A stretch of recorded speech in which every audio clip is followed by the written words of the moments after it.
Measurehead, that was his name.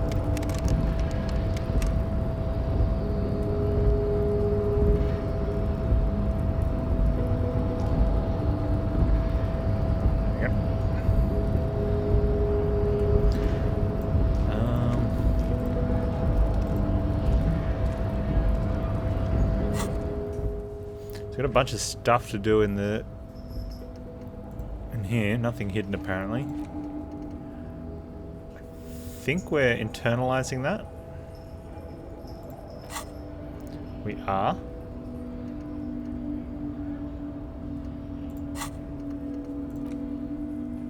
I'm gonna go speak. Sylvie asked me to talk to Gut, so let's go do that now. We still haven't found our gun or our badge though.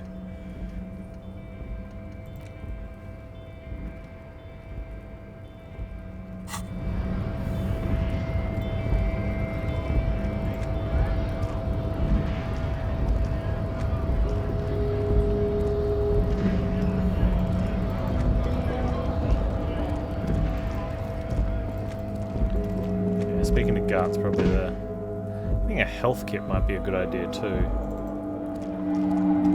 Let's sell some stuff off in here. I'm pretty sure we can buy a health kit from the this place. Or 3. Our guy likes to kick stuff and punch stuff to the point that he hurts himself. It's almost like he's being controlled by some sort of out-of-body player. Is this about the questions again? Because I don't really know anything. No, I want you to... Can I sell stuff to you? Oh.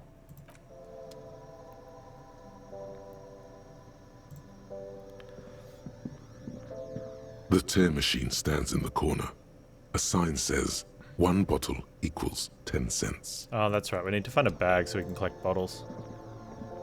A small cabinet on the wall is filled with various medicine bottles, nasal sprays, and blister packs. They all bear the Saint Baptiste Pharmaceutics logo. Okay, I have a Nosafed. Okay, here. I hope Saint Baptiste makes you feel better or something. Can I have another one? Okay, here. I hope Saint Baptiste makes you feel better or something. Can I have another one? Okay, here. I hope Saint Baptiste... Okay, so we have 3 healing kits, which is nice.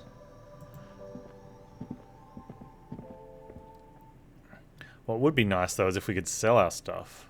Because I got a bunch of junk.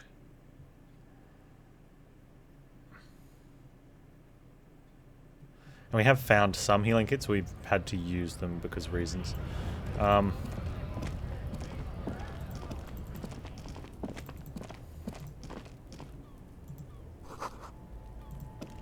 Close for winter, use main entrance.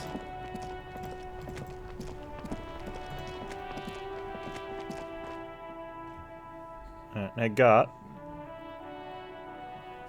I don't want to pay for my. I don't want to settle up the bill yet. I just want information, please. Oh, we never spoke to that guy. Or that guy. Oh, they're not really interactable.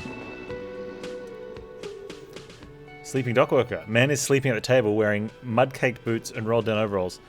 The back of his shirt reads Wild Pines encircled by a tree, a logo with a tree. A colourful piece of plastic is dangling from his carabiner. Makes your fingers itch.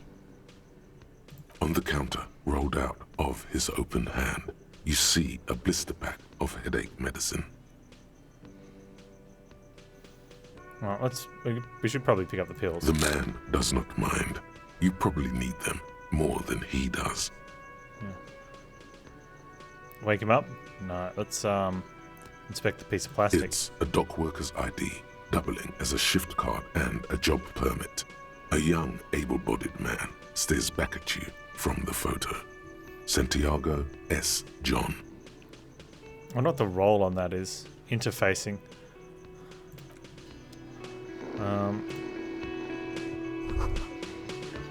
Bottle of rum has been knocked over. Beautiful dark liquid is spilling out. That sugary black rum stain on the counter makes you teary-eyed with joy. It's almost touching how syrupy and sticky it is. How long have you been up already? Pretty long, it's drink o'clock. Attaboy. It's coming back to him. You had your mesolimbic reward pathway worried there. not thinking about drinking all that time. It was like you weren't yourself. No. I've been secretly thinking about it all this time. There he is, the old boy, the devil. You rascal, you. Let's celebrate right now by licking that stain off the counter. Do it. It'll be wild. Lick it. Calmly, the lieutenant looks out of the window, then to you, licking the tasty rum stain off the counter, then out of the window again. What are you doing? We're investigating, or an alcoholic I needed to get my hit? No, we're just investigating. We should move. You could definitely go for some more. The titillating scent of alcohol in your nostrils was beautiful. Awesome.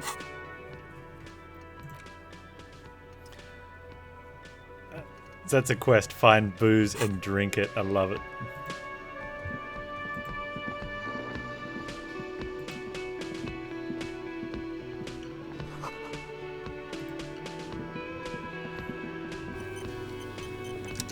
What's up, Gart? Real mature, man. What exactly were you trying to accomplish? You do understand you still owe me money, right? Right. Damn, your feet thought we got away.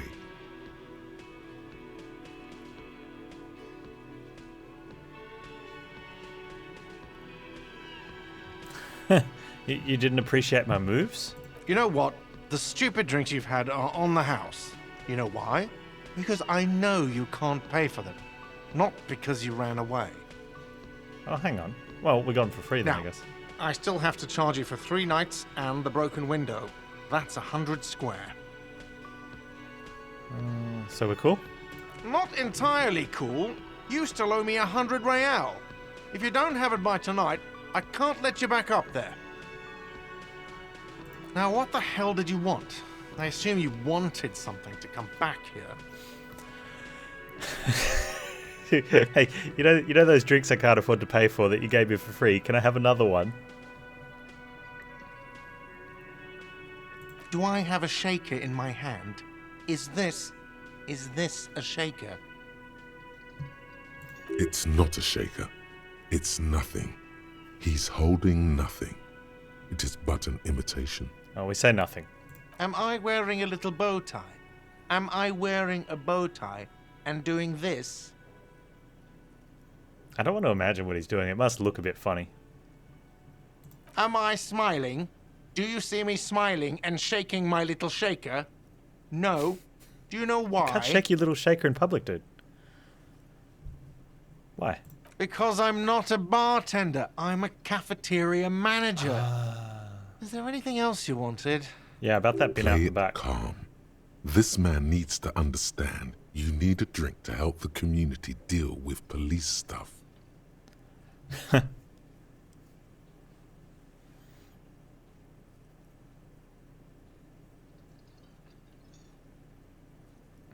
I'm an alcohol-operated detective. If you want me to clean up the dead body and solve the case, then you need to insert alcohol into my mouth. Oh, well, in that case, let me pour you a nice, big, refreshing marinella. Do you want that out of a glass or a pineapple? Pineapple. Don't be an imbecile. I'm not going to serve you a marinella. I have work to do and broken things to fix. If that was all, I'd like to return to it. Oh, I thought I was going to get a pineapple drink. All right.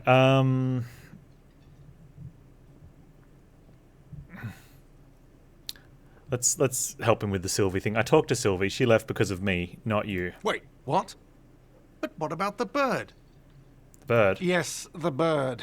I found it lying on the floor with a broken wing the morning she left. She didn't break it. I did. I threw it against the wall. You broke the skewer. His face is flushed with emotions. A rash covers his neck. I assure you it was him. Thanks, Kim. Why on earth did you have to break the skewer?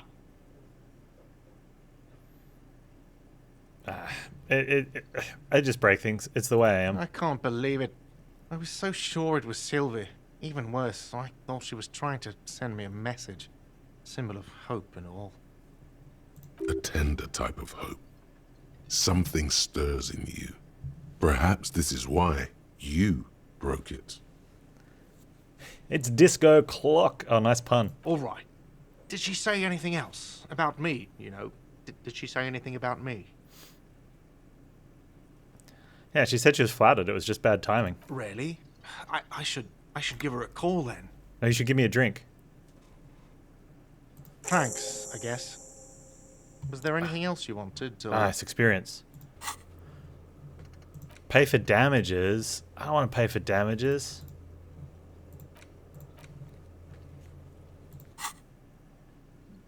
We were sort of hoping there would be a gun, an expensive jewel, or at least a sword in it for you, if you deliver the message. Yeah. Oh well. Yeah, I know. Pay the toll. Is the trash container out back yours? Mine? No, it belongs to the Whirling in Rags. Well, that's what we meant. Thank you for clearing that up. Why do you keep the container locked? Why? To keep the hobos and drunks out. That's why. And the neighbors too. They put their trash there and they don't pay for the garbage company. I thought as much. And are you the only party with access to the trash container? Well, yes. Us and the garbage disposal company. It seems a little callous, doesn't it? Something stirs in you. I wonder what this feeling is. Prod at him and find out. Doesn't it seem callous to you, guarding even your leftovers from the poor? Callous? What are you? Kras Mazov? Almost all establishments in Revachol keep their trash locked. The Whirling in Rags is not special in that regard. Krasmazov, nom de guerre, was an economist and a historical materialist. He was a leading figure on the Grad side of the Centennial Revolution, where he headed the 9-day government. Mazov is considered the 9-day father government? of scientific communism, Mazovian thought, or Mazovianism. Someone either fact-checked late or the the VA didn't read the script too carefully. Maybe I am Krasmazov. What are we talking about? Was this not about the trash container? No, wait. Whisper and point at the back of your head. What if I am? We should return to this theory at a later time, officer. This here was about the trash container. Yeah, fair enough. We need the keys. What for? Mazov? Are you planning to nationalize my trash container? It concerns the case. Please cooperate. The lieutenant's voice is harsh and sudden. Just bring them back once you're done, please. Alright, I've seen something here at the Whirling Gut, and I need to talk about. What thing? I saw a sign that said the mess hall is reserved for the Union. Yes, not the whole damn Union, thank God. Just the nastiest and loudest faction. They come here in the evenings. Dumb, unruly types. Think they're big shit. But they're good customers. They place big orders and always pay on time. What are you suggesting? We should find out who this loud faction is, occupying the booth. Loudness means talkative, and we need info. He gives us a nod. Yep, how do we We find them? don't. We have to wait. They'll show up sooner or later. Men get hungry, even men on strike. And if they show up every night, that means they might show up tonight. You glance at the clock That's on the wall thinking. behind the manager. Huh.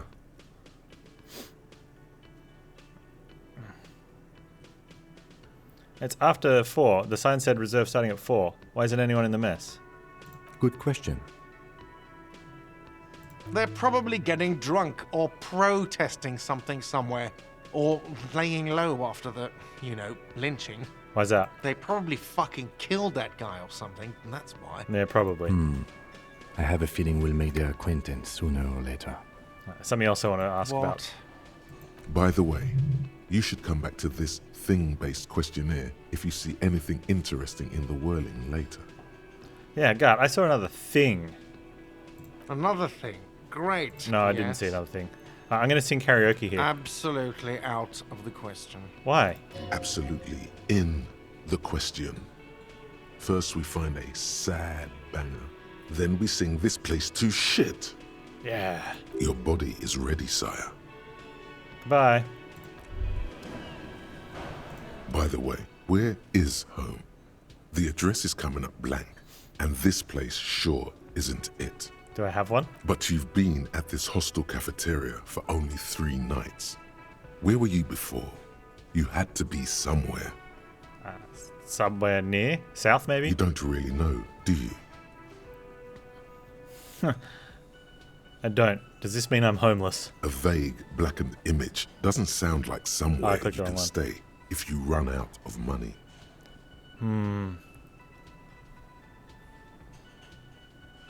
I live in a dumpster. I don't care. F everything. Hobo cop. Entertain the thought when you get the time. Maybe being a hobo and a cop has its advantages. Wait, can we... We can internalize hobo cop. I haven't unlocked the spot. Alright, we need to remember we can internalize hobo cop at some point.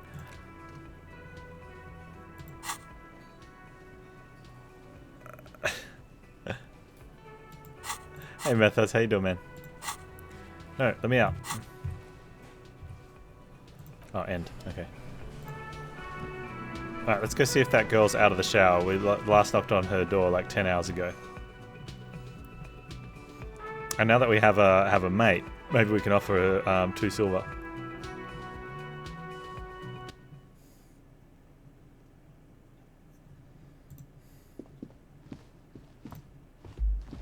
The door is closed. Knock again much harder. I think that's how I lost my first hit point.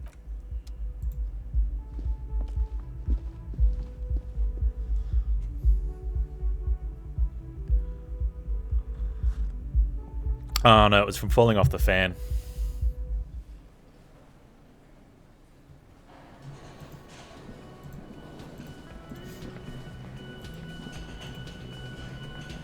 Alright, dude did give us the keys, but I'm gonna cheekily see if we can... Now that this is open.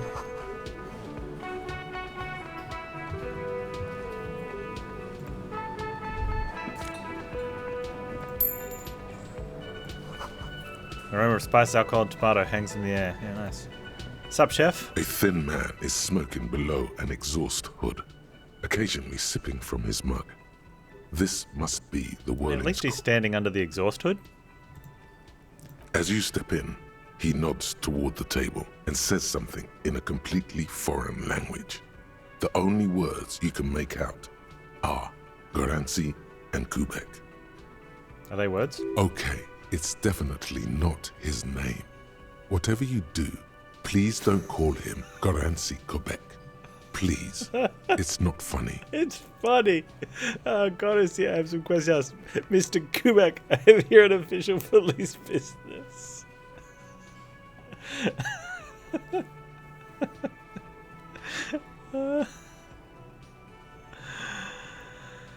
Hello, sir. Got time for a few questions? The man puts his cup down and replies something, his left hand drawing arcs in the air. You've got some impressive pots there. He smiles and bangs his ladle against each of his pots in turn. It's almost like music, especially with the sounds of assorted dishes boiling and simmering on the stove. I don't think I need to say anything else. Stay masculine. You see a heavy steel door with a prominent dimple lock. It's painted blue. Touch the door. The cobalt blue surface feels rough to touch. The stainless steel door is flush with its frame. I can on see every out the side. spot outside where it goes. Old cobalt paint, rough on the fingers. 40, wanna 50 get out years there. since this was painted, maybe. It leads to a side building, adjacent to this one. The old building next to this, half ruined. Whatever is behind it must be older. Try to push on the door. The door does not budge. Alright, I wonder where it leads. You do? It's a door in the back of the kitchen. Why do you care where it leads? The winch, outside, in the backyard. Remember? No? Your fingers do. There was a winch outside on the roof. Like that of a small elevator. Well, If there was a winch, I suppose we could look into it. As a side investigation. It's hardly a side investigation. You already have a name for it. And the door is a mega investigation. I'm calling it Behind the Blue Door. The door in the main investigation will be merged into a stereo investigation. It's hardly worth a title. Anyway, Gart is the person to ask about this. The cafeteria manager. Oh yeah, the guy who promised me a pineapple cocktail. And then told me to politely leave. Can I help you? I saw a thing. Another thing. Great. I love those. There's a mysterious blue steel door in the back of the kitchen. Oh, yes, that door, sure. There's nothing mysterious about it. It's just a door. You know what's behind it? Do you have... No, I don't have a key. I Oh. don't know how to I get need to there. interrupt. And I don't care either. It's not like I've been wondering about it for 10 years. It's just a frit warehouse, probably. Oh, let's bust into it. Or some boring storage space with a bunch of old junk and dust. Junk and dust. He's attempting to maintain an air of indifference. It's absolutely not convincing. I think you'd like to know what's back there. Fine, okay, a little. But my job doesn't leave me time for wondering about one locked door in one of the cafeterias I manage.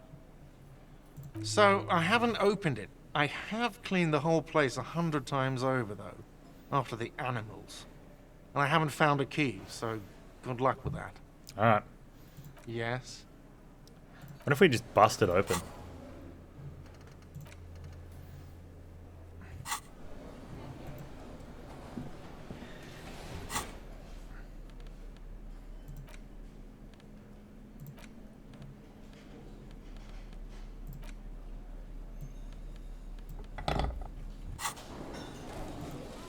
It's probably about time.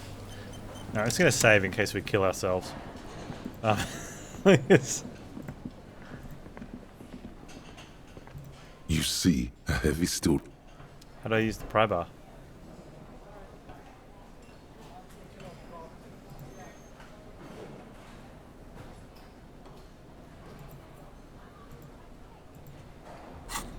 I have equipped it. What if I put it in my right hand? You see a heavy steel door with... Dang. Okay, well.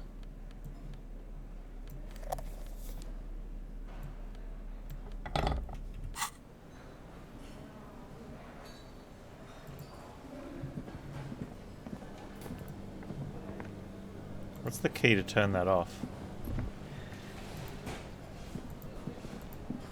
Oh, you over there. What do you think you're doing?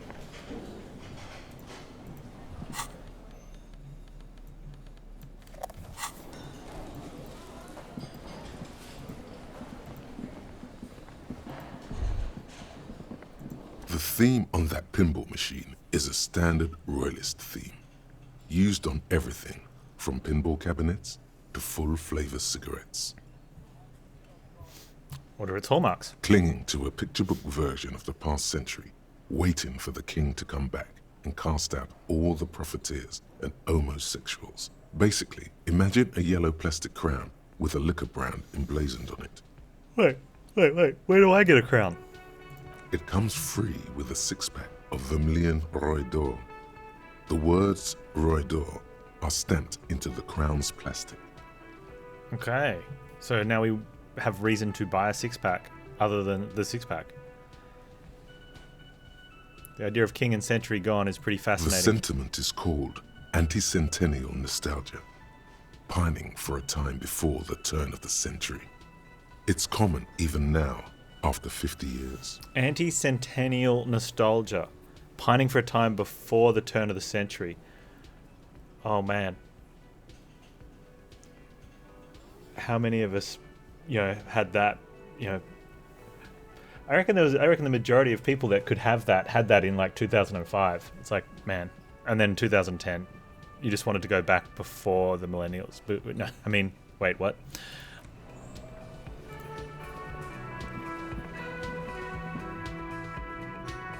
Okay,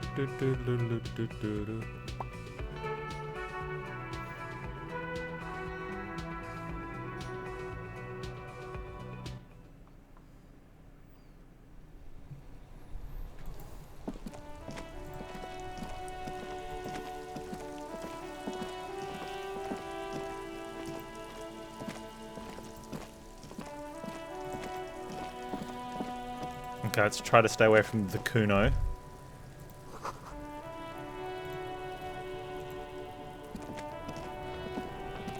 This trash container is locked. The sliding lid has a padlock that says, whirling in rags. Break the padlock? No, we'll miss that roll. With a well-oiled crack, the lock pops open. It should now be possible to simply raise the lid. Don't. Maybe you shouldn't. Maybe you shouldn't. Of course you should. This is your time to shine, Hobocop. Dive into that dumpster for extra content. This is your time to shine, Hobocop. Dive into the dumpster for extra content. Open the lid. The smell of rotten food rises to greet you. You see soggy cartons, dirty rags, and organic waste. We're just in time. This hasn't been emptied for over a week. Alright. Dig in, Hobocop style for extra content. Wow, an Armistice caliber 50 knock cannon. Half wrapped in paper tissues. So shiny. What's a knock cannon? It's a giant rifle, and it's very expensive. Not as expensive as that fat string of pearls snaking around the rotten banana peels, however. Wait, what? And is that Cordon Electric's preamp with Electra F2 tubes? It is. That catches quite a price. We're talking 12,000, easy. Unless you're into hi-fi yourself. I'll sell it. No, you won't. Because none of those things are real. They're not actually in there. All you see is food waste and crisp wrappings. Cruel jest. There must be something. All you see is a broken mug with a racist depiction of the Yellow Man frolicking in saffron. Take the mug. Mm-hmm. The lieutenant briefly glances at the mug, then returns his sight to the trash. Look under the boxes of carton. You see milk and egg rest with one broken egg in it. Some pasta wrapper. Picking up the soggy packages somehow feels familiar. You've done this before. The movements are recorded in your elbows. The methodology in your fingers. You're used to this. What? Dumpster diving? No, searching for evidence in the trash. Ah, okay. Pequeño los dos? Good practice for dumpster diving. Yeah. A box falls into pieces in your hands. Batiste Soleil cereal. There are plastic pasta packages below. And turbo noodles. Nothing of note, however. Let's pick at the rags. Among the threadbare kitchen towels, something catches your eye. A pair of denim trousers.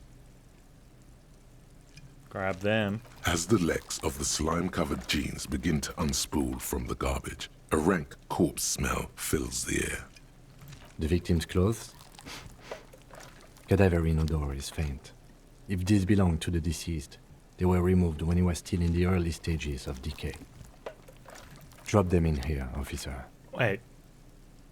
So he got stripped down well after he was dead. Bag the trousers. Yeah. Guitar marked blue jeans.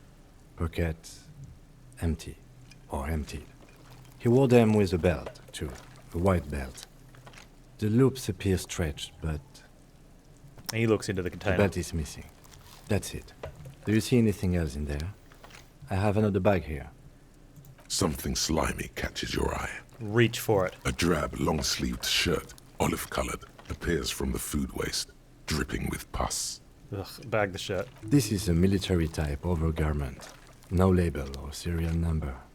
This is the kind of rib-knit shirt that's worn over light armor to conceal it in an urban scenario. Anything more? The rest of the rags are just kitchen variety waste. Just garbage. That's all I think. All right. We should go to Gart again and ask if he knows who put the clothes in the trash. It could be as simple as someone from the hostel cleaning the yard. Or that one. I'd advise against confronting that force. Well, I don't think that one put the rubbish in there because it's locked. And there's no deposit chute. You have to unlock it to put rubbish in. Because otherwise the neighbours would put the rubbish in. You think someone from the Whirling might have been involved? Not really. All we know is the victim's clothes are in the trash, the lid was locked, and his establishment had the key. It's just a small loose thread. Mm-hmm. The lieutenant nods, then looks back into the trash container. Search the food waste. It's just organic waste, cold and slimy on your hands. Apple and potato peels, mostly. Unidentified sludge, and the occasional chicken bone thrown in for good measure. But hey, what's this? Ooh, what? A blue piece of plastic sticks out from the apple peels. It's shiny. Oh, is it a badge? Looks like the corner of something. Pick it out. They look badly damaged, but you can still make out forms and notes, written in a man's handwriting. Officer, is that your paperwork? No, it can't be. Yes, it is. Look. This plastic has the RCM street grid on it. God damn it. You've even got an autopsy form. Okay, maybe. I think I tried to flush him in the If you toilet. don't mind my asking, how could you have let your paperwork end up in the trash?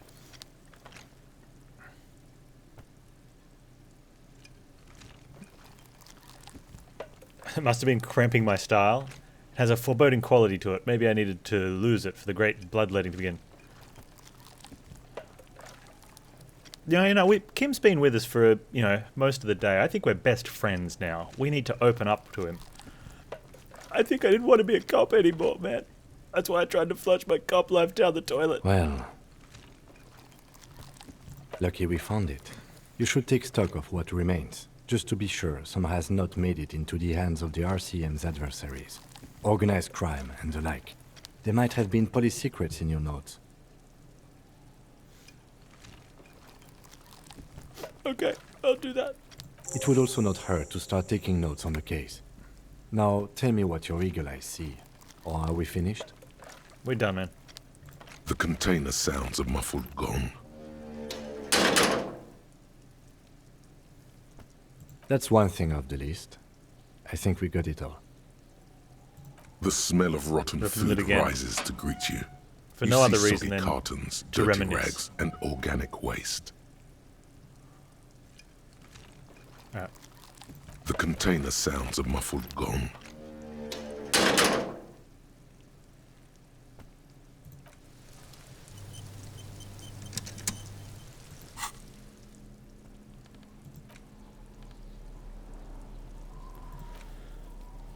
That's my cop badge. My cop ledger. Like, it's a solid plastic binder we tried to flush down the toilet. We smort. The yellow man mug. Nice.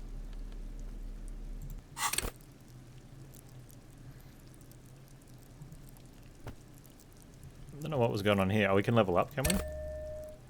Oh, hang on. Oh, visual calculus. I'm really liking the visual calculus option.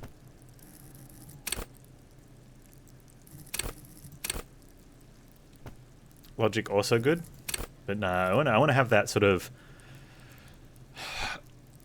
I want a CSI, writing team in my brain. Visual calculus.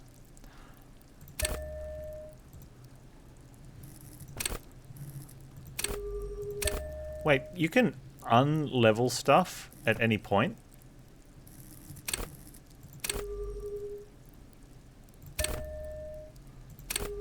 No, okay, it's just this one point. We've got to sort of like, how do we, accept changes. There we go. Yeah, Sherlock Vision. Let's The have another trash look in container, there since we've the got... smell of rotten food rises to greet you.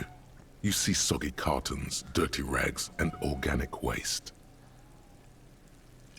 And nothing else. The container sounds a muffled gong. I forget, that's only for the checks. Alright, leave. Who put the clothes in the trash? We can ask Kuno or we can ask Gart. I don't really know if I want to ask Kuno, but we're going to. Interact with the damage ledger to give it one. Find the right name. Might take some time. Okay.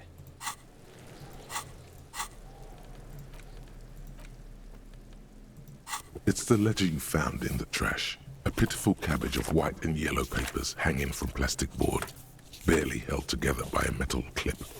This sad display is made complete by the faint smell of urinal cleaner. Hey, head wound. How you doing, man? Anything else? There's a piece of toilet paper, or is it cleaning tissue?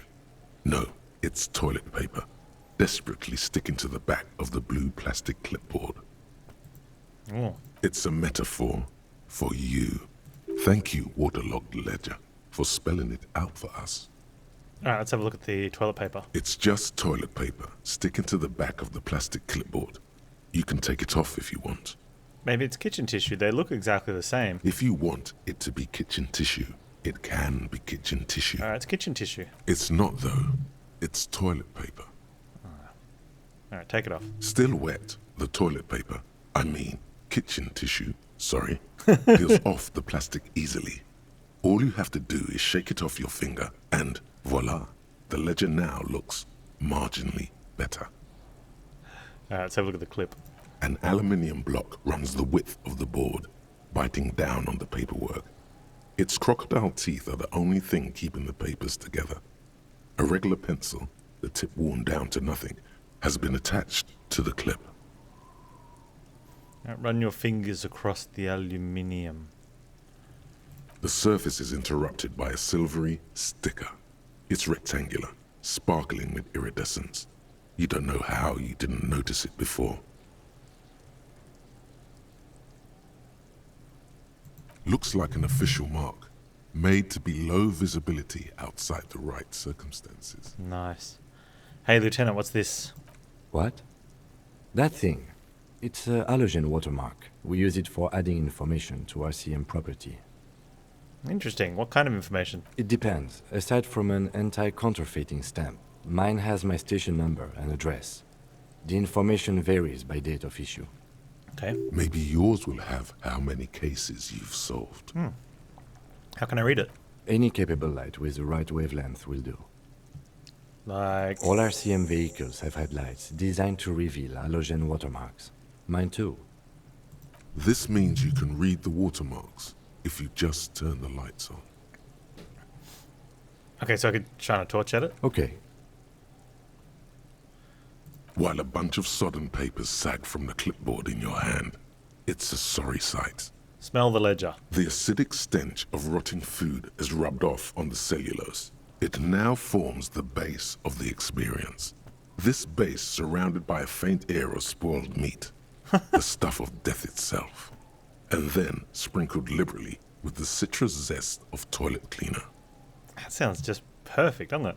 You know, like the bits they put into public piss bowls, probably called Fermi Discrete, or Axel, or something. At some point in its journey, the ledger has seen the inside of a public toilet.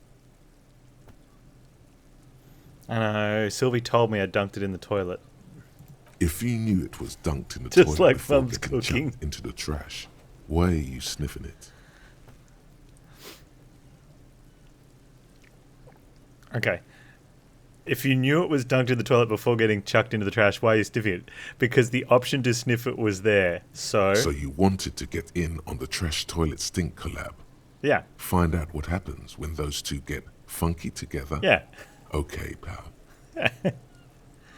Are you angry with me, Nose? Yeah. Turns out your nose doesn't like self-indulgent literal shit huffing. Quelle fucking surprise. Come on, no more. The ledger is going back down, away from your nose now. Fine. Let's have a look at the white papers. They're not exactly white. They're yellowed in patches by sunlight and alcohol, and covered in dense blue handwriting. Ink escapes into watercolor patterns, reaching its tendrils across entire pages. The paper itself is checkered, with faint red lines, forming short paragraphs. Once in a while, there's a red stamp that exclaims, "Case files commit to paper." The case files themselves are plenty, You count more than 100 sodden, crumpled up, earmarked pages falling apart in your hands. They appear to be sufficiently organized and extremely dense, if mostly illegible. What is in there? What are they about? Hey, Derpy Derp Derpson. Writing is so good. Work, strife, poverty, the Jamrock Quarter. These are handwritten logs of investigations dating back to January 51, this year. The exact number is hard to estimate due to missing pages and an odd naming convention. But there are at least 20, maybe 30 cases undertaken, not completed, mind you. It's the middle of March. You have attempted 2 cases a week on average. Okay. What do you mean? Is that all?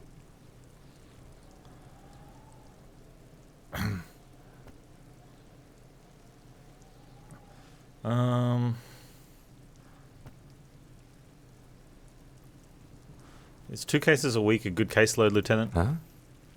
2 complex cases to undertake is a lot, yes.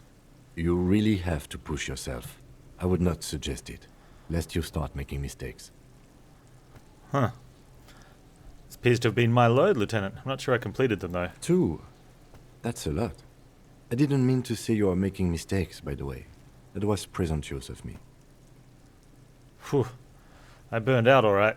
That's okay. We all do, sooner or later. Oh, he understands. Like a fan of gills, the checkered papers dry in your hand. The handwriting is extremely dense, if mostly illegible. There was a mention of a naming convention?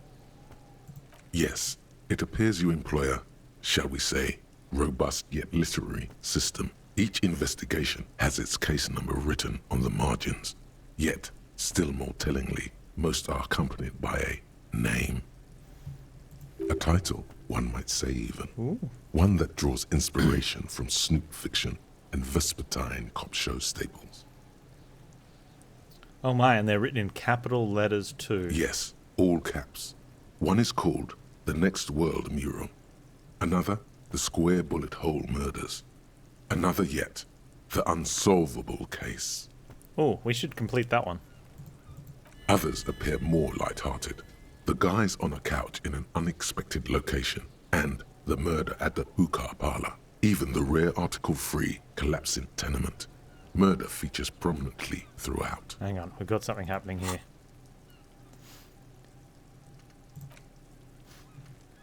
Some kind of superstar.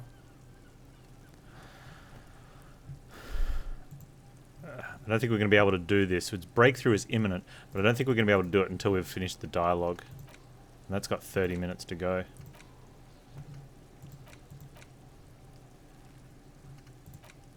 It's costing us -2 logic.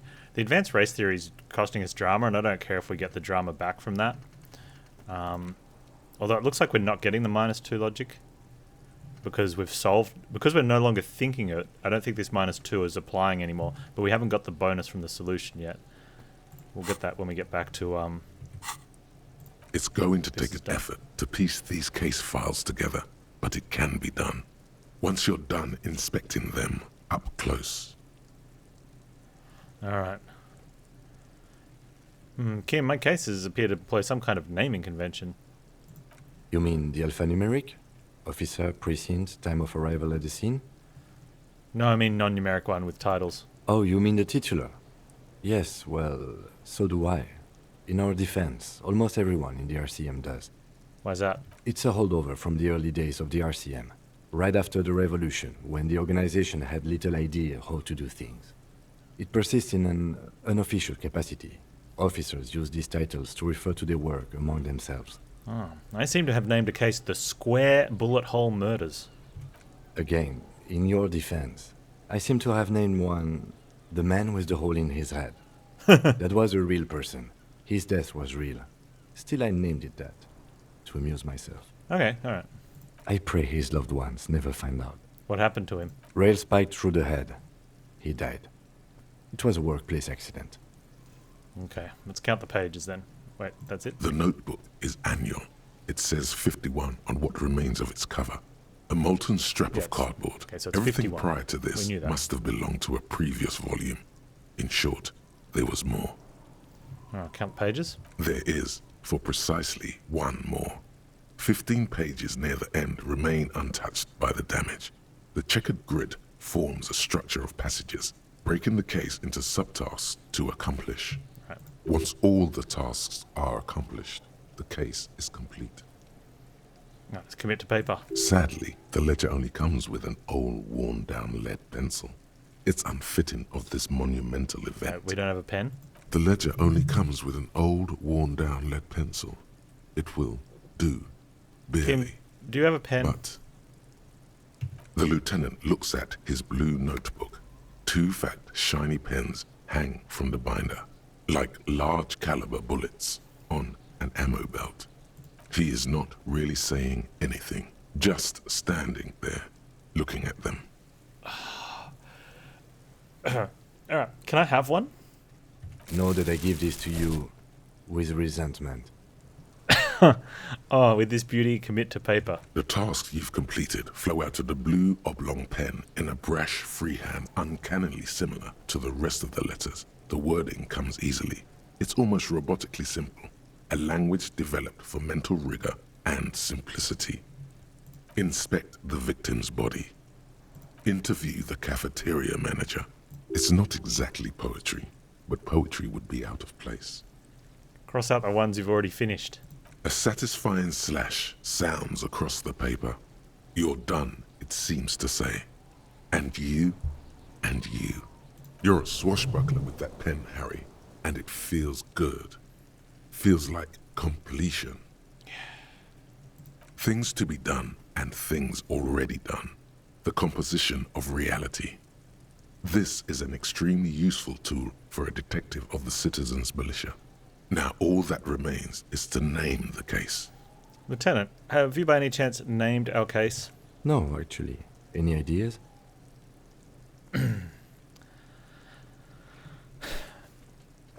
I think this is one of those times where the first thing that comes to mind is the best. The furries are home in the mirror. The setting sun and shit on a stick don't seem like appropriate titles when compared to the hanged man. Hey Simulcasted, hey Jorgen, how you doing? Let's go with the hanged man. Great. That's great. That's actually what I was thinking too. The Hanged Man. Good, strong name. We have a very good name for the case now. I'm going to start calling it the Hanged Man. It's good we sorted this out. Yeah, it is good. Alright, I'm done inspecting our case files. You don't exactly close them, so much as distance yourself from the smelly papers.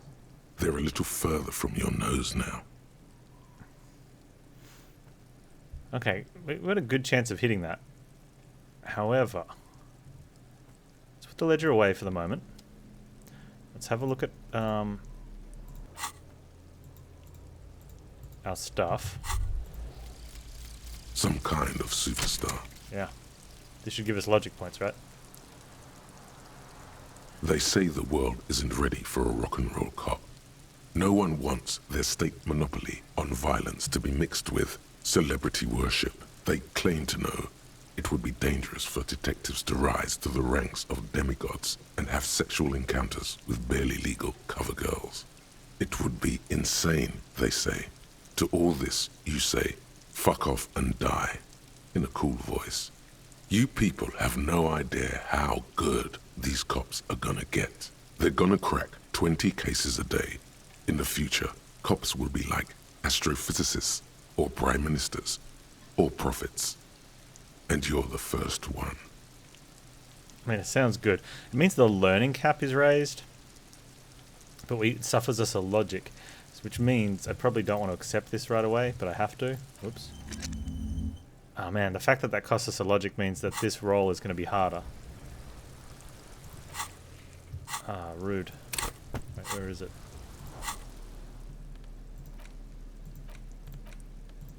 It's the ledger you found in the trash. Yes, We you can passed that. piece them together using the alphanumeric code on the margin.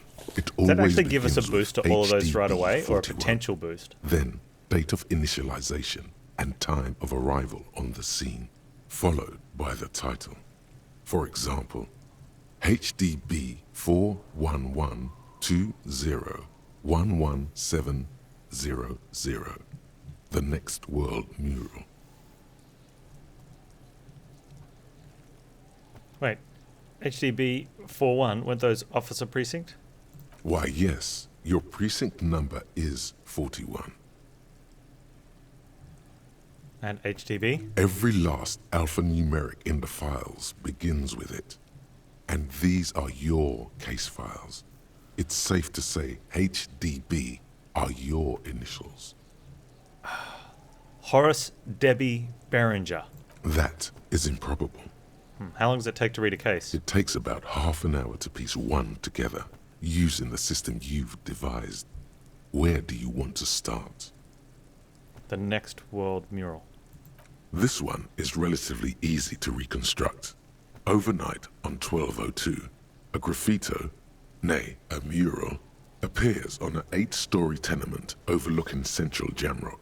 The building is a sparsely inhabited ghost tower, part of a failed real estate development called Grand Couronne. Cause of failure, rent too high. The mural is enormous. 2 silhouettes, a man and a woman, are kissing.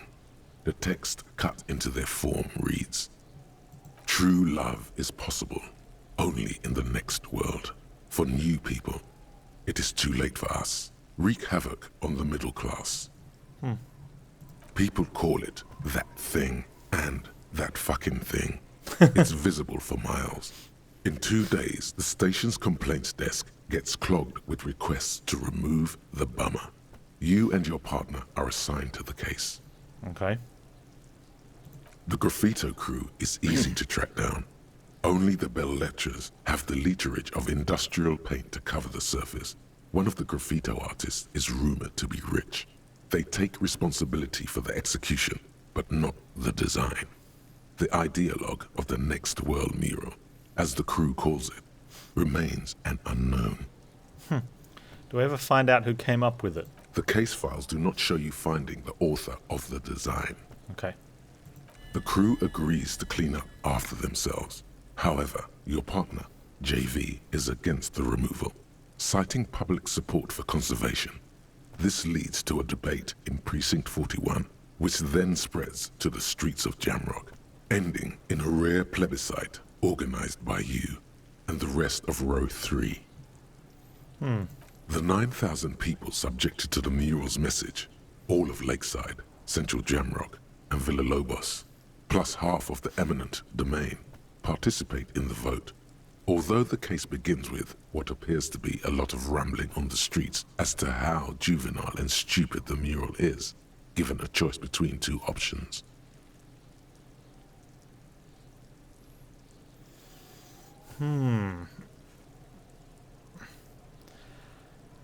Remove the mural because it's wrong, or keep the mural because it's right. But is it right or is it wrong?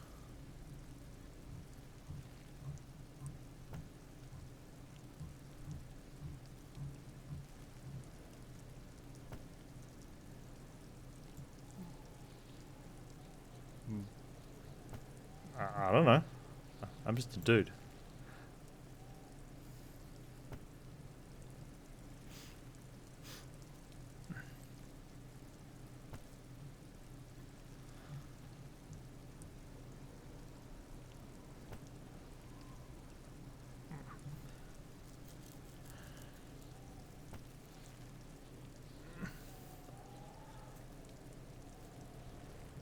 Are we voting on this, or is this the outcome? So I'm a little bit unsure of what's happening. Am I choosing the outcome, or am I choosing what I vote for?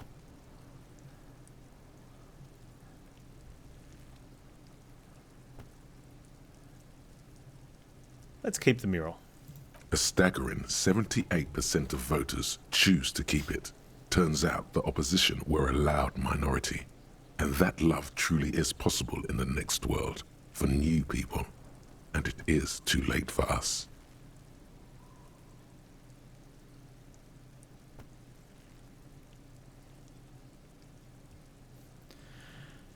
All that remains is to wreak havoc on the middle class. Middle class not to be blamed, it's human nature. I like it, but I can't wreak havoc on other nations instead. I must have voted and possibly even lobbied to remove the thing because I don't believe in the rubbish one bit. Well, if that's the only choice we have... No one we've cares reduced what it. you believe in, man with the smelly toilet ledger. What do you want to tackle next? Man with a Or are smelly we toilet done? ledger. We can revisit this because I want to see what happened here.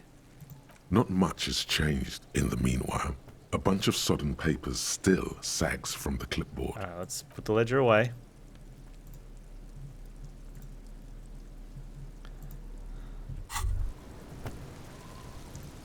We have a free thought there. Advanced race theory. Okay, does that mean we can go speak to Measurehead? Everything is calm in the eye of the race storm. Your mind is lucid and bright. The mind-bending phylogenetics appear more distant and, to be fair, a little ridiculous. The great race mystery has cleared up. All that's left to do is verbalize your thoughts. Go and talk to Measurehead about your newly found insights. Interesting. So we get learning cap for rhetoric is raised, and we get +1 conceptualization.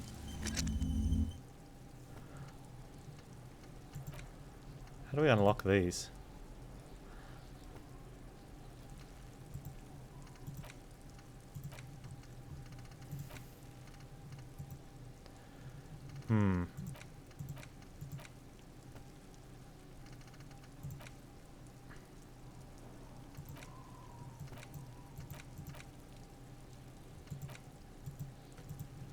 I'm guessing it'll tell us at some stage.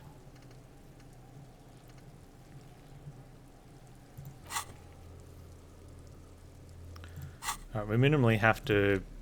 We don't have to do all the cases.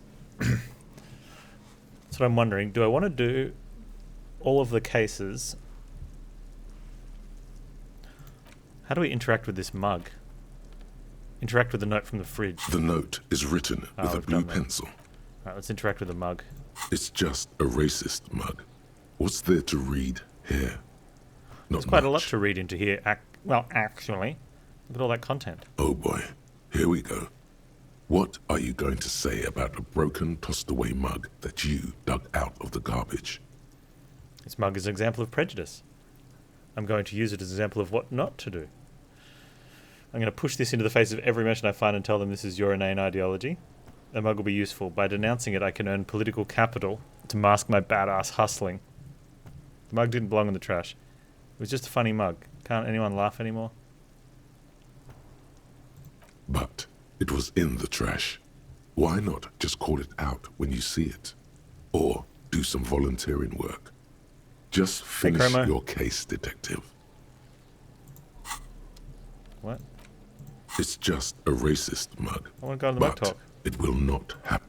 Oh, that's all you get out of mug talk.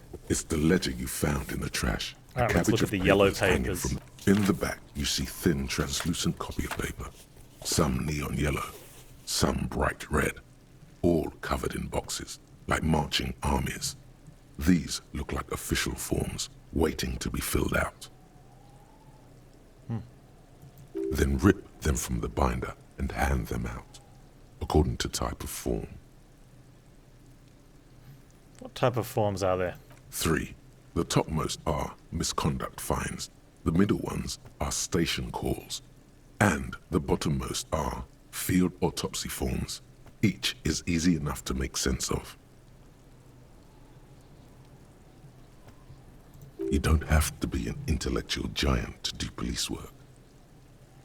Misconduct fine. A monetary penalization ranging from 20 to 250 real. Severe cases allow for 1,000 real, but that requires special paperwork. The details of issuing these fines are spread out over the rest of the fields, Okay. but they appear pleasantly vague. Station call. These are quite sinister in turn. They give a date and time for the person to appear at the specified precinct police station. Below the call are the criminal charges you risk by not appearing. All in a print so small it could be considered downright cute. Field autopsy. A dozen pages of thin copy paper, bright red in color.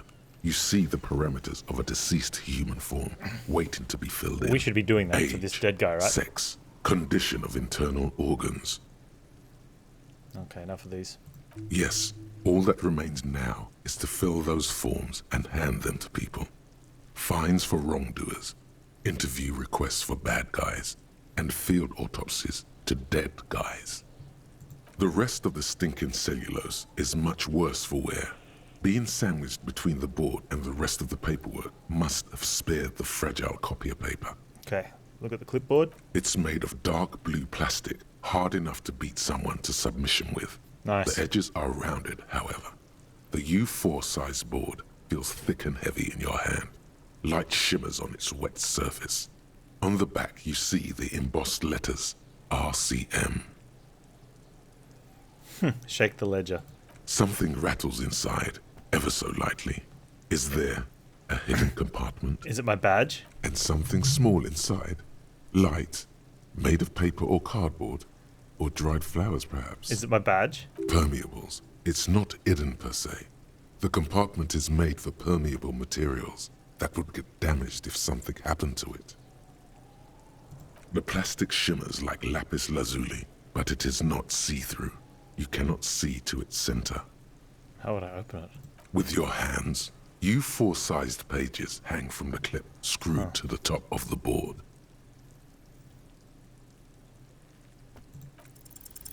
Nice. The two sides of the board appear slightly misaligned, like a drawer that's gone Too curved.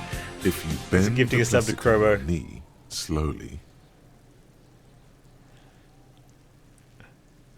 Cromo, yet again, you managed to pry a gift sub for the month out of the community. I appreciate the effort. the slides snap back into place. It should be possible to just, you know,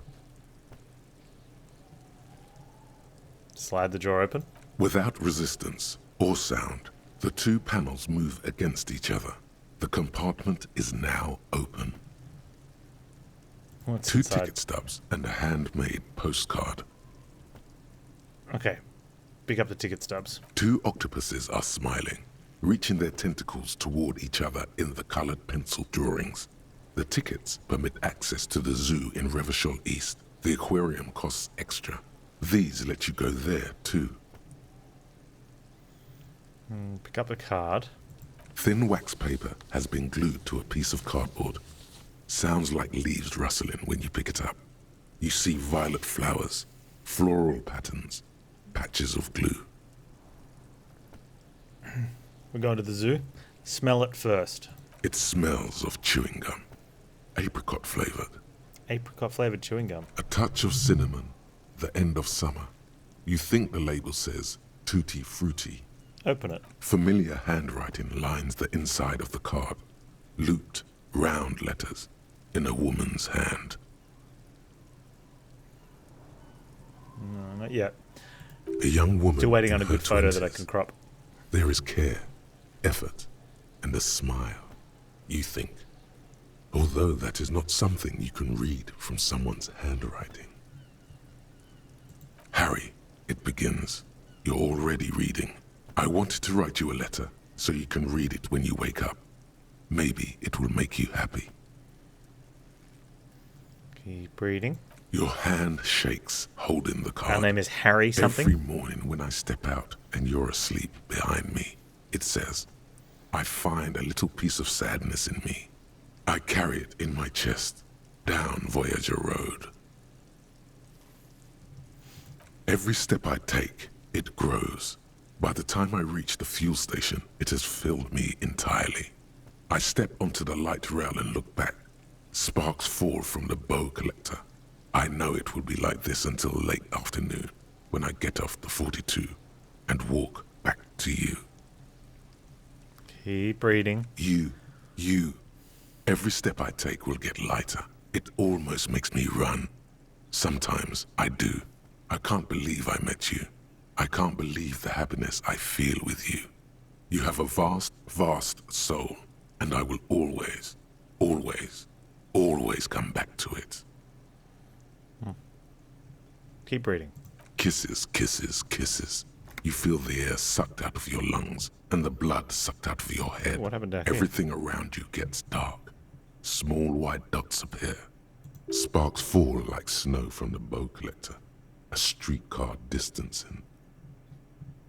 You feel the ledger slip from your hand. Wow. Fall sideways.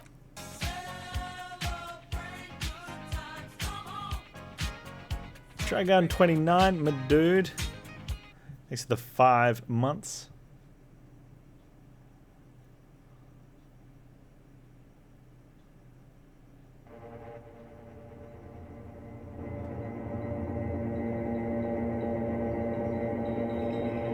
That dude just died.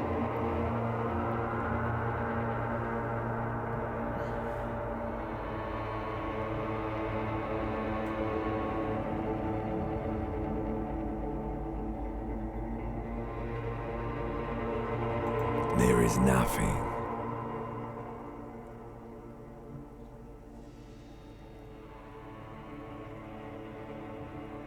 Again.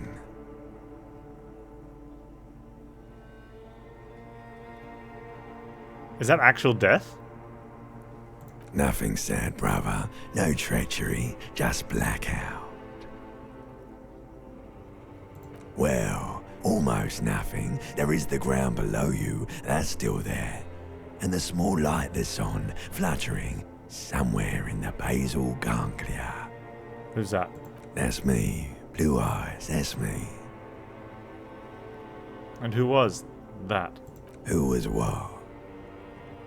He speaks of the sickening longing, the unwell emotion. Even in the darkness, he's grasping for it. Still trying to hold on to the great sorrows slipping in the water. Slimy.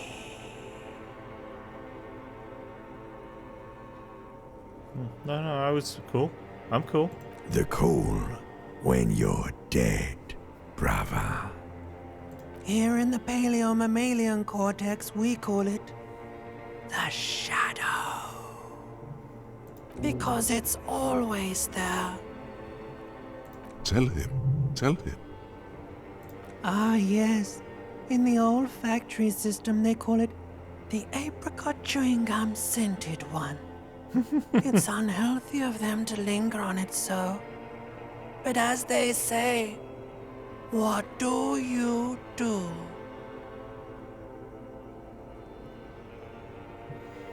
Smelled so nice. It didn't smell nice. It smelled like betrayal.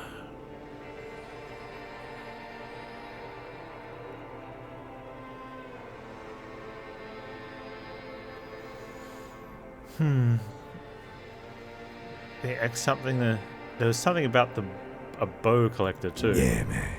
What was that about? Where is Voyager Road? Yeah, man. Oops. There is no Voyager Road. There are no roads, no houses, no lights in the windows. It's all on pause. Was that the X something? The Bloated corpse of the past resurfacing. yeah, that's Don't prod at it. It will start moving again.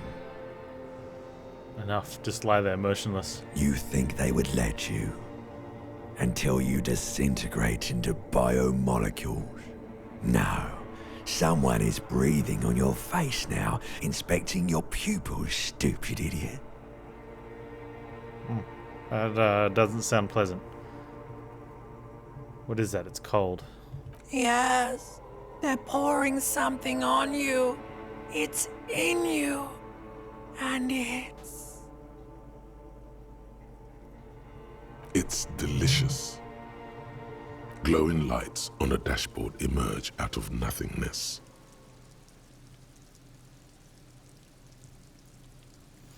Where am I?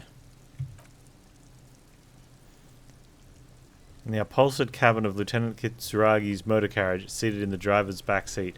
Air is thick with leatherworks and heavy fuel oil. Cold water runs down your chin. Drink. Water. Lieutenant is extending a small canister to your mouth. We drink. The water is cold, silvery, the stuff of life itself, As it pours down your parched throat, the pounding in your head recedes. The darkness parts. Drink. You haven't drunk water in 2 days. Did you know the human body is not made to survive on alcohol alone? You need a secondary form of hydration.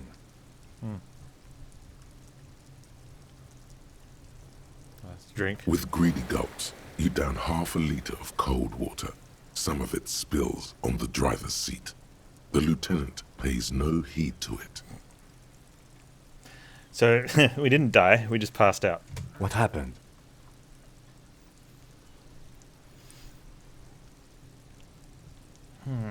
I should ask you the same. You were reading your paperwork. Then you passed out. I carried you to my kinema to take you to a hospital.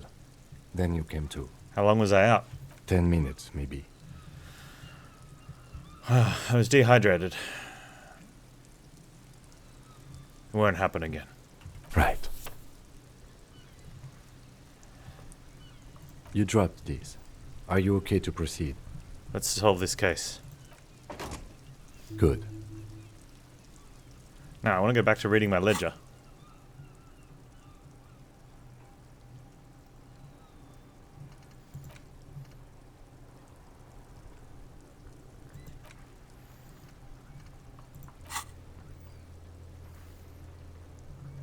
Oh, we can read the watermarks over here.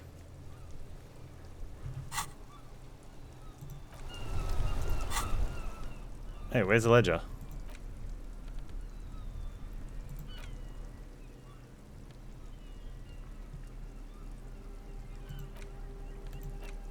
Oh, it's a tool now. It's the ledger you found in the trash. A cabbage of papers hanging from the board. Wait, let's with slide the hidden drawer permeables open again. inside. It's barely held together by a clip, then made complete by the... Without resistance or sound, the two panels move against each other. The compartment is now No, we're going to open. tell our brain to do something Inside, bad. the words just crossed your mind somehow. Who are they for? Who do you think? It's slightly, ever so slightly, Browser difficult case to files breathe again? once you've arson, petty theft, spousal abuse. You don't exactly. It takes about half an hour to Okay. piece one together, using the system you've devised. Which one do you want? Let's knock over these case files then. The unsolvable case.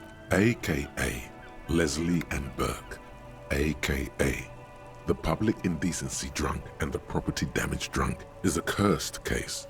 It has been passed from unsuspecting officer to unsuspecting officer for 10 years. On January 29, the unsolvable case made its way to you. Why you accepted it, it is unclear. Every officer, and indeed most civilians in general, know it's unsolvable.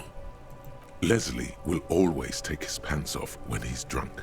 Burke will always trash everything. It's just what they do. It is their nature.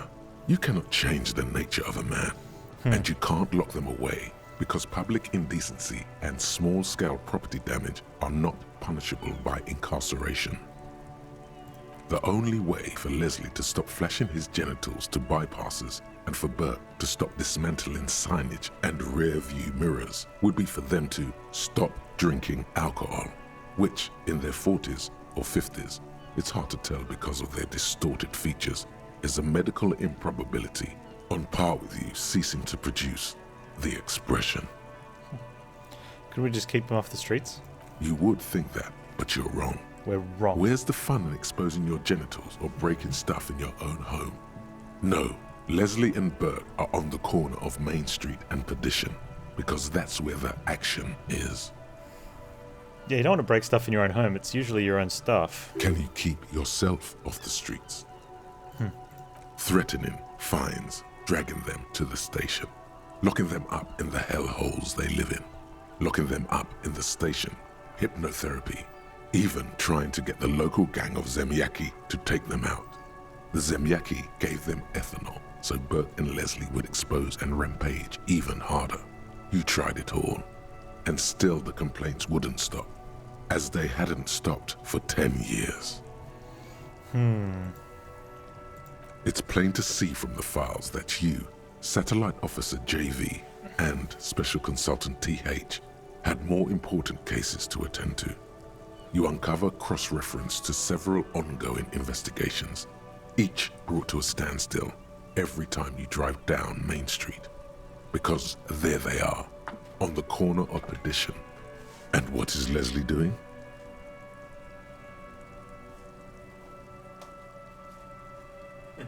Breaking something or exposing himself.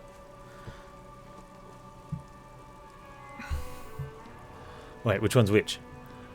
Okay, let's use the thing. Leslie. Okay, Leslie is the exposer. Good, you're learning. If the files are to be trusted, that's all there is to it. That and Burke breaking things, and the fact that they're both drunk. But then again, so are you. The case becomes considerably less comic one day when Burke takes a swing at your ledger. He must have it confused with the property he likes to damage. But the joke's on him. You're drunk out of your mind on potent Pilsner. You slam the hardened plastic board in his face. Then you proceed to beat him unconscious with it. It just seems like in some sort of, like a Tarantino movie. Dude's out there, like, flashing me. I'm drinking a beer as a cop on duty. Some dude then punches my ledger and I start beating him. Graphic amounts of blood flying everywhere out of camera view. In the process, the ledger sustains damage. The compartment within, reserved for permeable documents, is jammed shut. You stop your assault on the now unconscious Burke to open it, but are unable to do so. The officer began to cry, reports Leslie, who, at this point, is tending to Burke. He came at us, and at us. I think he was trying to kill Burko. While trying to kill Burko, you slowly come around. The permeables compartment is open. You've smashed it open on poor Burko's kneecaps. The good news is, Burke can't walk anymore. Oh, that solves the case. Can't get out of his apartment, an invalid. With Burke to tend to, Leslie cuts back on the indecent exposure. Maybe he flashes his genitals to Burke. Who knows? But both drunks are off the street. The complaints stop. The unsolvable case is solved. A superstar cop solves the unsolvable case. Which is also why the officer responsible narrowly escapes a disciplinary hearing. The end. Do you want to read another one? Well, if I'm going to get 5 experience every time I read one, then yes, I want my 20 experience. It would be very interesting to read about these, wouldn't it? Square bullet hole murders. There seems to be a square-shaped entry wound in the victim's forehead. She's been sitting there for weeks, on her rocking chair, with a square hole in her skull, staring at the wall, her mouth agape. Well, that'd be like the, that feels like some sort of projectile square, like maybe a screwdriver or something? That's all you got. From the half hour you spent piecing it together, all you know is the entry wound was square-shaped. You never found the bullet. And then another body showed up, also with a square hole in his forehead. Sequence killer. Who knows? Those pages are missing. What next? One day you may still catch the man with the square gun. He doesn't have a square gun. Some assholes brought their couch outside and hung out on it, in the middle of the street, on the roof, on the hillside by the motorway. You know, at an unexpected location. They were young, and they thought they looked cool on it.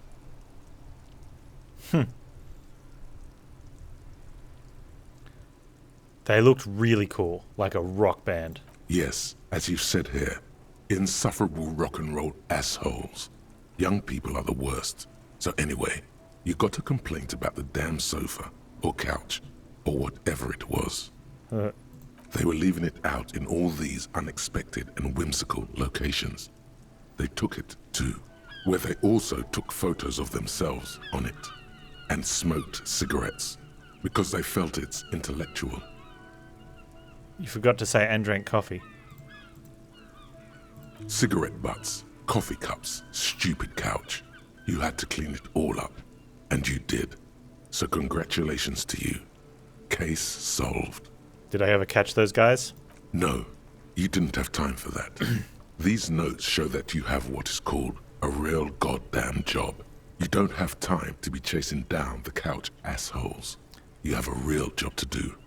What next? Murder at the hookah parlor. Murder. Tum tum tum.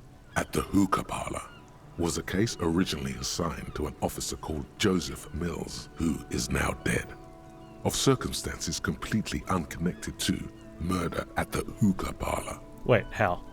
Beaten to death by a throng of Villalobos gang members when him and his partner J.M., only initials mentioned, answered a call one night. It's a sad story, and it isn't really represented in your case files. Stop stalling and get to the murder at the hookah parlor. Alright, on with the murder. Joseph Mills was on this case that he just couldn't solve. Was doing it solo. Said it was a real nutcracker, a real brain twister. Oh. Was on it for, like, a month. The captain got impatient. Shit or get off the pot, Mills. Mills didn't get off the pot. Not yet. He kept at it for a couple of weeks more, racking his brains, running with every theory, as outlandish as they seemed. Still couldn't solve the murder at the hookah parlor. Tough case, he said. Toughest he's ever had. Wait, was Joseph Mills a good cop? No, he was awful. Okay. Awful sense of humor, too. The worst jokes you've ever heard. Really rapey. Still, he'd been on it for months now. Said it was the final case. Said it was uncrackable. That murderer vanished into thin air. That goddamn hookah parlor was all he talked about. Go on.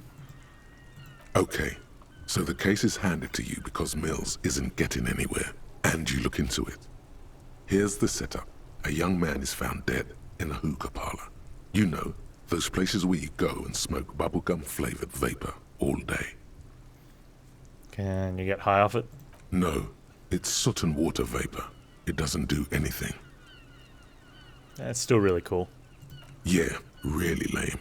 So anyway, young man in his 20s found with his skull busted open, right on the floor of the hookah parlor, in the middle of the day. No one else is in there. Only client that day. In perfect health, too. Some kind of movie producer. No one enters. No one exits. He's just sucking on his watermelon hookah all morning, all noon, like he usually does. He's a regular. No calls, nothing. Just sucking on the hookah until 15:45. Then bam, he's dead on the floor with his skull busted open, blood everywhere. What happened? How can it be? Yeah, apparently his skull just did it by itself. Spontaneous skull explosion? It's fairly common. Mills has no idea. Invisible assassin. Movie deal gone sour. Girl at the counter did it. Nothing fits. Eerie. Man just dropped dead. So you go to the parlor. You see cushions around the table. Table's low, heavy, really sharp edge. He sucked hookah, stood up, passed out, hit his head on the table and died. See? You can't even read the thing without solving it. Yeah, it was that. Turns out hookah does do something. It turns off your brain's oxygen supply, and you don't notice it until you get up to go to the bathroom. And what was he doing there for 6 hours? Smoking hookah. Didn't you hear? I don't know. 100,000. Trying to come up with a movie script, maybe. Alright, man. I'll see you later, Anyway, maybe. That was murder at the hookah parlor. Joseph Mills wasn't a good detective, and about 30 minutes has passed, piecing it together. Next. Yeah, that was his takes months unsolved case we solved in 30 minutes from the notes. Alright, we're done. We got some experience.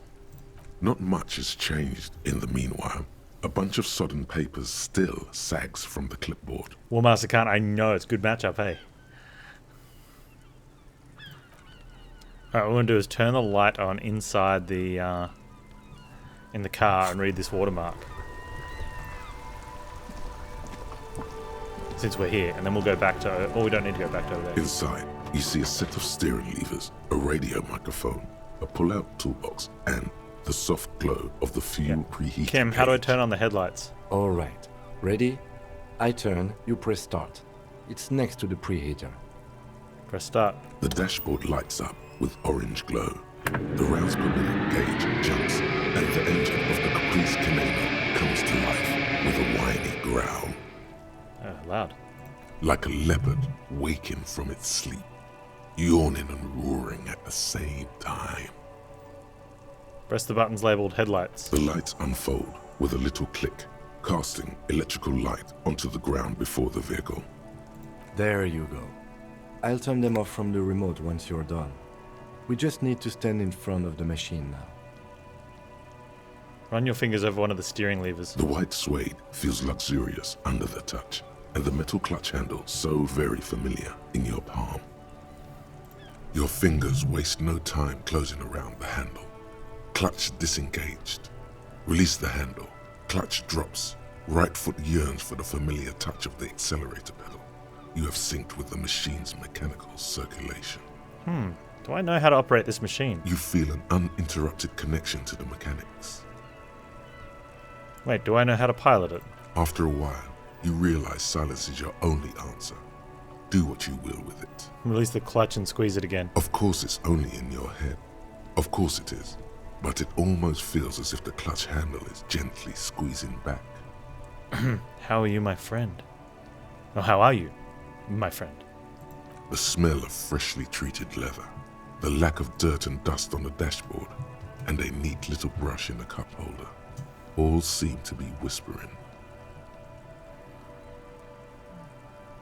I'm good, cherished and cared for, in the hands of a tending owner.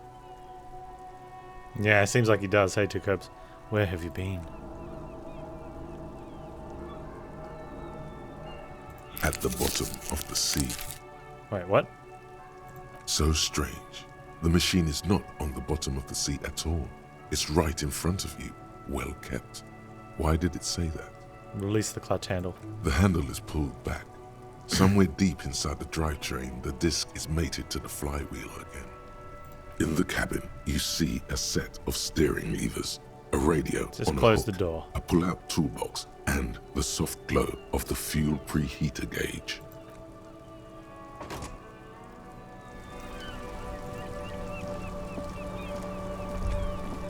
As you hold your ledger's clip under the headlamp, an iridescent hologram appears. A street grid and the veins of a great river. A familiar sensation washes over you. There she is. Revachol West. There's a note of pride in the lieutenant's voice. Around the borders of the watermark are dozens, no, hundreds of micro-perforations. Look at the shimmering street grid. The rectangular watermark is overlaid with the logo of the RCM, and yet the major arteries of Revachol are all recognizable. They shimmer in the Kanema's headlights. Wait. You Look catch a around. faint glimmer from a broken beer bottle in the distance. Sounds. Two men engaged in a drunken argument, followed by the closing of some distant window. Ah, Martinez at night. Where are we on this? Let me see. Takes a ledger and inspects it. Right here. Now, the top of the map, segment of coast jutting out in the Great Ocean. Seems nice. Seems like a poop hole. It has its problems. The perforations. There are many of them, and they are divided into 3 separate rows. I'll tally up the different rows. The first row has 18 dots. Not bad for what?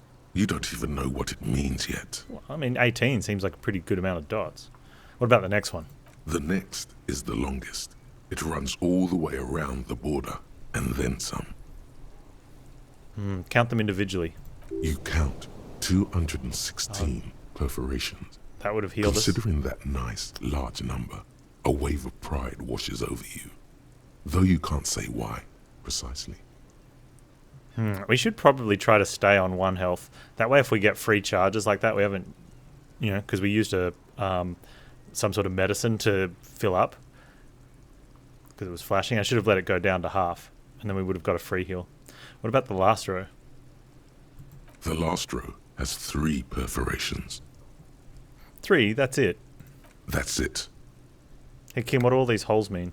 Those are perforations. They represent your record as an officer of the RCM. They are your statistics, as it were.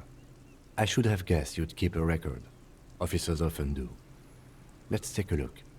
Alpha male officers who are proud of their numbers often do. It's meant. The first row represents your years of service. 18 years. Okay, not bad at all. What did you do before you volunteered?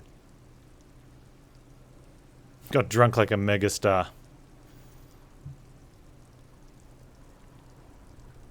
Wait, 18 years I've done this? That's what it says. I might have guessed even longer based on your age. What did you do all those blissful years of your youth? Yes, that does seem quite likely. Your youth coincided with some heady days for Revachol. But let's move on, shall we? This next row, the one that wraps all the way around, is your number of closed cases. Closed is good. It means finished. You've got, let's see... Wow, more than 200. 216 to be exact. It's quite a lot, even for someone who's been on the force for nearly 2 decades. Usually, clearing more than 10 cases a year puts you in the 90th percentile of all RCM officers. Hey, I told you I was superstar cop. Call it what you want.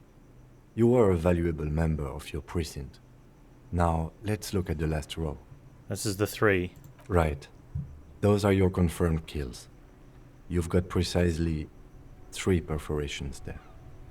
That's not too many. For an RCM officer, especially Precinct 41, which is in the Jamrock quarter, it's rather tame. I mean that in a good way. I mean, it's understandable. When you lose your gun, it's pretty hard to kill people. I mean, that's assuming we're killing with gun. I don't think we could hold it together to kill someone with a blunt object. We'd probably just pass out or throw up in the... like, if we were trying to do that. There are certain officers who treat their kills like some kind of ghoulish game. If they do happen to solve a case, it's usually by accident. It's obvious the lieutenant doesn't think very highly of these officers. Yeah. But it seems as though you are, or at least were, one of the good ones. So we have that to be thankful for. Have you ever killed anyone, Kim? Yes. Oh. How do you handle the strain? Everyone has their own method of coping. Some more effective or self-destructive than others. It gives us a meaningful look. Personally, I find it helps to keep up a few hobbies. Ah, like what? Oh, this and that. Let's not get into it now. Maybe I should find a hobby. Why not gardening? You've already got the gloves. He points to your yellow gardening gloves, which we'd gotten earlier and only managed to put on from that. So that's a nice little bit of interaction. I like that. Thanks, Kim. The lieutenant nods. Let's go. Right. I'll go turn off the lights.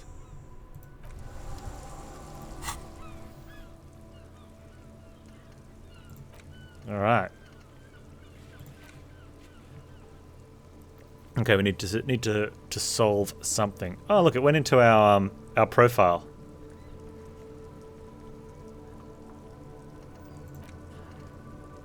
Okay, ask Kuno if he knows anything about the victim's stuff in the trash. Ask Guard if he knows how the victim's stuff in the trash. I really don't want to ask Kuno. Hey pig, ask the Kuno. No. Oh, Kim wants to talk to us.